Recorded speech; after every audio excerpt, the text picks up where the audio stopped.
So when my father left my mother in 1972, he went to Astoria. So I had to visit him on the weekends in Astoria. Visit him every weekend. And it's a hassle for him to pick me up. He has to get on the Steinway bus to the city, to 59th Street, walk over to 3rd Avenue, I think it was, take the Riverdale bus, that was another hour, get me, and then come back, you know, and then do it again on Sunday, you know, we had to do the whole round trip Sunday. So he did that for a while.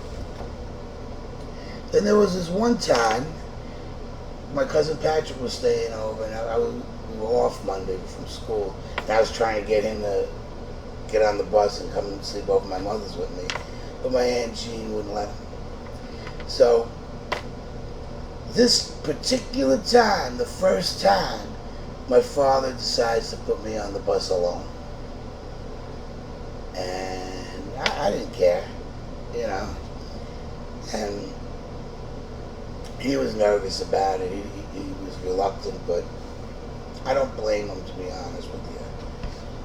But we missed the bus, so I think we got in a cab, and we had to shoot over to the west side to catch the last bus on 7th Avenue, I think it was.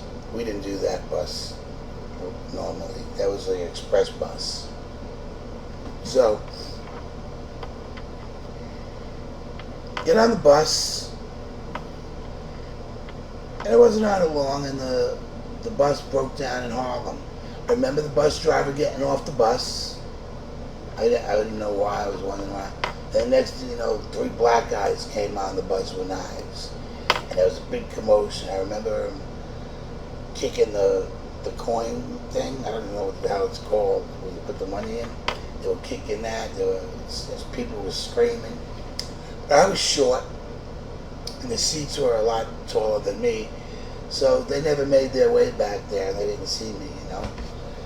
So I just stayed there, and I think it went on for about 5 minutes, and the cops arrived. They wound up being there very close, and they noticed it. That's why it happened fast, and so anyway, my mother is panicking. She has her neighbors and her brothers, my uncles, combing the streets with their car, driving all over the place. You know, it's like 2 or 3 hours late, you know. My father has no idea what's going on. He's scared shit. You know, the first time my mother wanted to kill him. Everybody wanted to kill him on my mother's side. So I get down to the police station, and the cop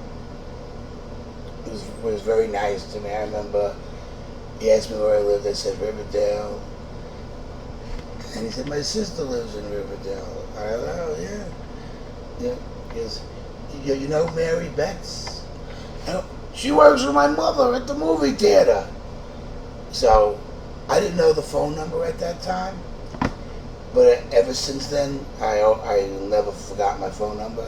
It was KI96546. I knew the address. So he called up his sister to tell my mother everything was going to be all right. You know, where I was safe and at home. So she went over there. She lived a few blocks away. And I remember that ride home in the backseat of that car. It was dark, and I was joking with them, with the cops, and they dropped me off. My mother was relieved, and yada yada yada, happy ending. So like, I don't know, almost 20 years later, I'm working construction, well, in the asbestos union, and it was mandatory. You had to serve a certain amount of hours on the picket line. You had to sign in and sign out. So I sign out, I give the pad to the guy, and he said, "No, Hilly, that name sounds familiar. Did I ever pick you up?" And I said, I was in a cop car one time in my life. The Riverdale bus hijacking. He was the cop. He was the cop who took me home and took me off the bus. His sister knew my mother, yada yada. So he told me that they got all three of the guys. They got the last guy. He was on a bicycle. They were chasing him on a bicycle, and they caught him throwing it in the back of a trunk of a car, and that's when they nailed him. Small world, huh? So I got a newspaper article, and I'm doing the best I can to make it legible so you can see it right now.